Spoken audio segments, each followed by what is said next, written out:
Ezamba phambili indaba namuhla kwethuke esezempilo eMzumbe bavale umgwaqo befuna umsebenzi empangeni kanti abekhwezi badube ukusebenza ngenxa yamaholo.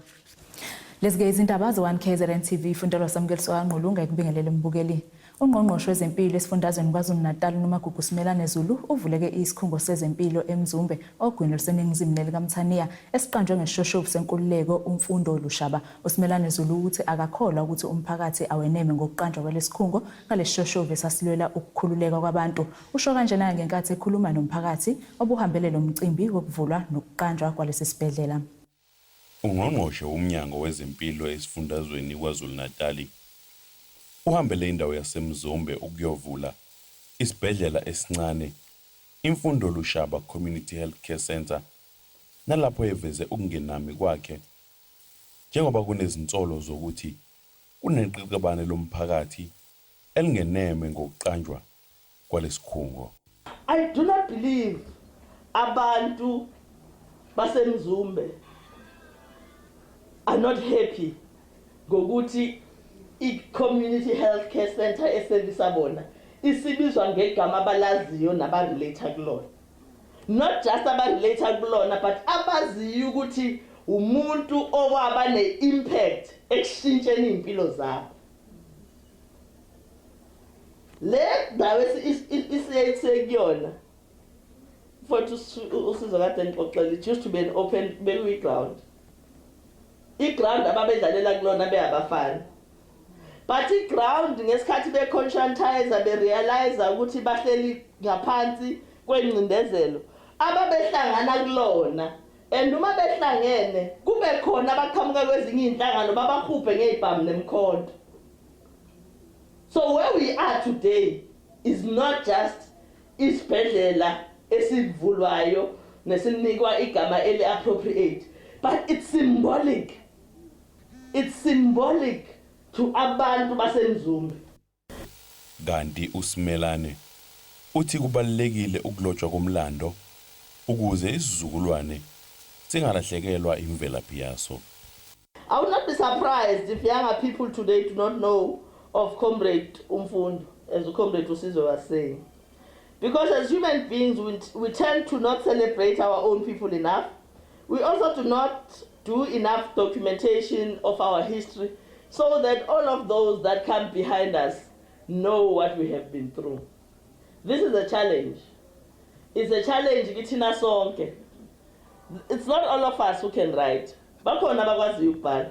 Bakhona abakwazi ukubhala properly ngesingisi, bakhona abakwazi ukubhala ngesizulu. But ukubhala nje ukuloba ukuthi bekubani lo is something very important. Ezindabeni ze1KZNTV kubika usigananda kazukufashezi eMzumbe ogwini. Kumenze yonke into emgaqweni uR34 empangeni ngasemaguzulu namuhla ekseni ngenkathi umphakathi wasemagcikane enyakatho nelikaMthaniya ubhikisha uvala umgwaqo uR34 ngamatshe nangamathayi avuthayo nezingodo. Ekhuluma ke nethimba lezindaba omunye wabhikishi uSithandwa Mlungana uveze ukuthi ke ngeke bayeke ukubhikisha kuze kubekwe inkampani yakhele lo mgwaqo iTronox ilaleleka izimfuno zabo zokubanika amathuba omsebenzi. Kumenze ukuhamba kwezimoto emgwaqweni uR34 empangeni ngasemaguzulu ngenkathi umphakathi wasemagcikane ubhikishela inkampani eseduze nalomgwaqo iTronox nalapho bebekhala khona amathuba omsebenzi. Lo mphakathi uvuke isidatha wavimba kwasana ukuhlanganisa namaloli avimbe umgwaqo. Omunye wamalungu omphakathi uSithandwa Mlungwana uthi ngeke bayeke lokho abakwenzayo uma lenkampani ingazilaleli izifuno zabo. Abayimisele shothi kahle ukuthi kube khona abantu abazosuka emphakathini wasomopo beyosebenza eTronox. Uma bengakwazi ukwenza lokho yini bengathuthi behambe ngoba basilekeleli ngalutho. Ilokho kuphela kuzokwenzeka ukuthi uma bengafuni ukusebenzisana nathi abahambe. Lento sizoyenza usuku nosuku kuze kube ukuthi iTronox uyasiphendula. Kuzokhumuleka ukuthi ngenyanga edlule lo mphakathi wasemagcikane ubambe imashe nokuthula uyibhekise kule nkampani uhambisa uhlu lwesikhalazo nalapho le nkampani yathembisa ukuthi izobuyela kuwona nesiphendulo. Kumhlangano obubanje lokule nkampani osukwini la izolo awuzange uhambe kahle nokuphoqela umphakathi ukuthi uvimbe kwasani. Sebenengxoxo eziningi ngaphambilini noTronox but sangavumelana etafuleni akukho ngisho iphesenti elilodwa uTronox ofisa ukuthi ulubeke kuthina etafuleni. so sithenga lokho ngoba ngaphambilini sifile salida nemashi eyayisemthethweni i-professional sayi-applyela at-municipality level senza zonke izinto okufanele makube sizenzile ukuqinisekisa ukuthi umthetho wakulelizwe siyawuhlonipha kodwa uTronex akahloniphanga naphezu kwalokho usibizele ebroadroom izolo la esigcine sishiya khona umhlangano phakathi sadecide ukuthi sibuyele emgwaqeni ngokuthi akafuni ukuvumelana nathi kulokho esifisa ukuthi kwenzeke iqiniso limile lithi uTronex wakhe emhlabeni wethu umayine emhlabeni wethu ayikho into esizuzakho singabahlali bakulelizwe kakhulukazi abantu abasha. Le nkampani ikhipha istatement ichaza ngokuthi kaningi ihlala phansi nalomphakathi ilalela izifuno zawo kodwa ezinye zazo zibhekiswe kumkhandlo kwaSomopo. Esindabenzi 1KZNTV kubikuthi abantu maphumulo emacekana.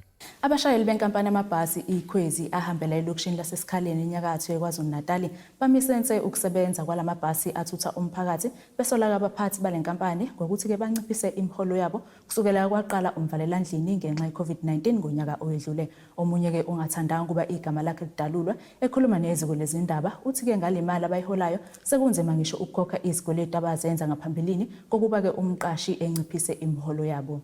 Laba-ke ngamashayeli bamabhasi enkampani iKhwezi abamise-ke ukusebenza kwalamabhasi ngenhloso yokukhombisa indlela yabo yokungenami ngendlela amphathi abaphethe ngayo. Phakathi kwezinto abakhala ngazo kuhlanganisa ukuncishiselwa amaholo nokunye.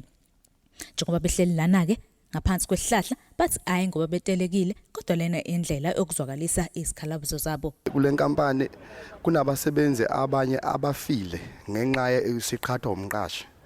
Ngenxa yabantu abafika la besixabanise egcine kufa abantu njengamanje sibhlungu ngoba umqashi ufika siholela imali iminyaka eminingi sihola usethe suka wayikhipha le mali emaholweni ethu senza izikweletu sathatha ngisho imonto emabhenke ngisho emakhaya sakwazi manje ukusupport imindeni yethu ngenxa yento yenzomqashi. Labasebenzi baphinde basola abaphathi ukuthi ke kunabanye abangaphakathi okuyibona ekuyizimpimpi sabaphathi.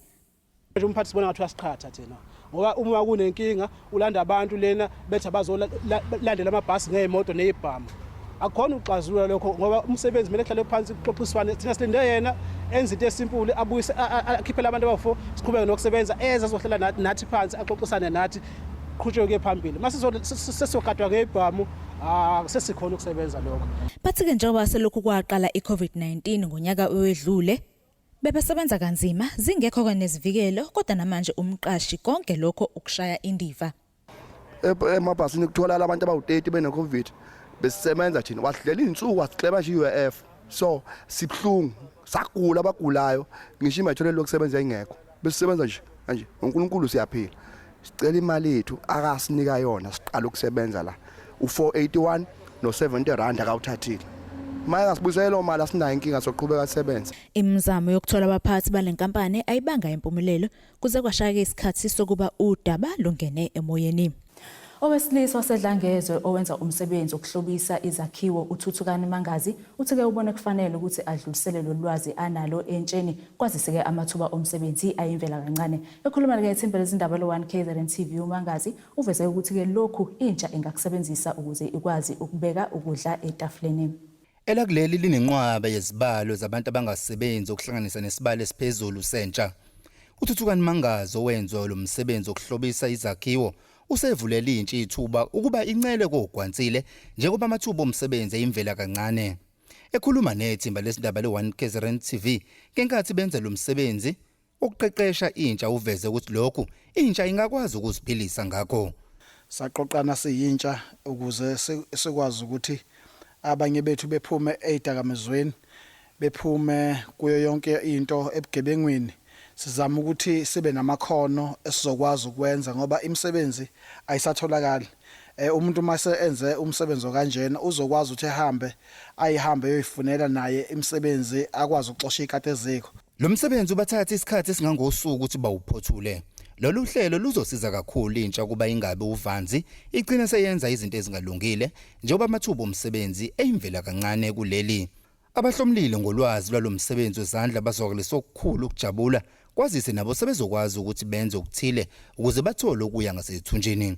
Baphawule kanje bezibongela ngabakwenzelwe unkwanyana kanjalo noMangazi.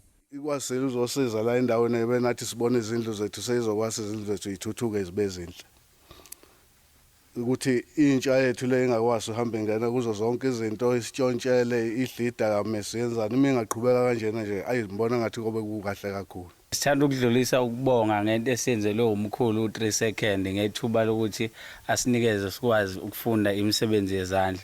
Ngibonga kakhulu intuthuko eyenzekile u3 second azofundise izingane zethu kule ndawo sonke sifunde umsebenzi ngoba sisebenzi. Lentsha iphonsela uhulumeni inselelo ukuba ayilekelele ngezitsiza zomsebenzi wamakhono ukuze ikwazi ukuzithuthukisa.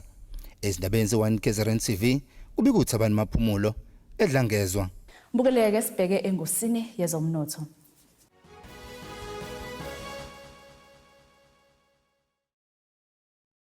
Irandi lu14.32 maqhathaniswa nedola laseMelika libe u19.75 maqhathaniswa nopondo waseBritain libe u17.16 maqhathaniswa neeuro yaseEurope. Igolide lona libe $1,746.93 i-ounce kutholo ngahluziwe ube $66.58 umphongolo.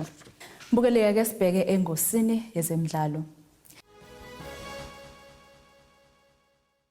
Iqembu lebhola laseLibya iAl Ahly Benghazi lithi-ke lihlela ukufaka isimangalo kwinhlangano esingethe ibhola lezinyawo ezenikazi i-Afrika iCAF ngezitsolo-ke ezishaqisayo ezilibhekise ku-Orlando Pirates. Leli qembu-ke kalikholwanga libhaqabulwa iPirates ngamagoli 3 eqandeni kumdlalo weCAF Confederation Cup eOrlando. Leli qembu-ke likhala ngokuthi kunabadlali balo abangakwazanga ukudlala kulo mdlalo kanye nephini lomqeqeshi ngenxa-ke yezinsolo zokuthi-ke kwakokotelwa imiphumela yabo yokuhlolela igciwane lokhuvethe kuleli njengoba ke imiphumela yayithi ke banezimpawu zaleli igciwane. Leli qembu ke lithi okusolisayo ukuthi ngaphambi kokuba libuyele emumva laphinde labahlolwa kodwa ke kwatholakala ukuthi ke baphile isaka abasenazo izimpawu esikhathini nje esiyizinsuku ezimbili.